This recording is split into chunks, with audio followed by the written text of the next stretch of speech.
aba barumo Anderson Katebire oyesimbira ha bendera ya NRM hamwe na Hilary Ainembabazi owa PFF kandi aba bombi binentekateka yo kutereza district ya Rukunjiri ekaza hamutindo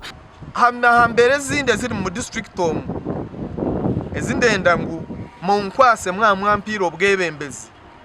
no bushomanguzi no kubura nkana sente zo muhe bo musho umuntu araza Nyarushanje araza bwambara ha nyanja ashohebye nyanja bamwiyeho mushoro bagukunganye gwahika district abenda zatungamire mitima bazinyungutire iryo kujya mu nanda biremu inja kwatanisa nabebembeza abandi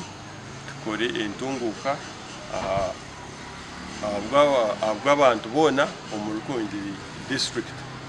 kandi no kucendeza n'ibimwe bintu ebiri nibiteganisa abantu ebintu tinguza kugamba hati konka tukinemu ebintu muko bushumankuze nabiya honaba bine n'amasuku ngwe miturire y'abantu nayo neja kutebwa hwamane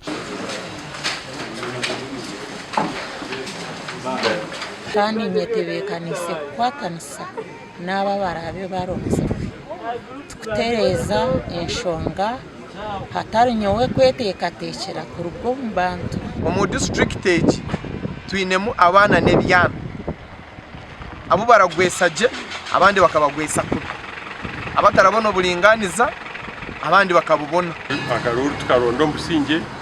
takujumana takwangana abo kubatwena tuy'abanyarukunjiri omuri district ya Kisoro abarwende entebe zitari zimwe na zimwe nabagumizamo okwehandikiza kandi bina amasuku agwo kuretaho empinduka muri district egi iyo ubuyobozi buri weak nangwa butagira imbaraga nicyo gituma ibyo bintu bibaho kibikurikiranwe baba investigating ko abayobozi baba bihuriye ariko njewe ndinkora kuti njewe wagiraga ngo nzadinguza ibitugu wapi nje ndinkora kuti ibyo bintu naje gutangira kubikurikirana. So far we haven't encountered any challenge with the exception of our network, which is at times becomes slow because we have to capture the details including their photos. Ariko ikigendererwa arico kugira ngo dufatanye mu buryo bw'amajambere. Igikuru cyane cyo nabwiye abantu ni ukuvuga ngo dushaka kugira ngo tumenye umuturage ashaka iki, ica kabiri inshingano ya LC5 kansara ni iyihe. Amakuru agagasha kwa Dan Basibye na Keta Tuzaridwe.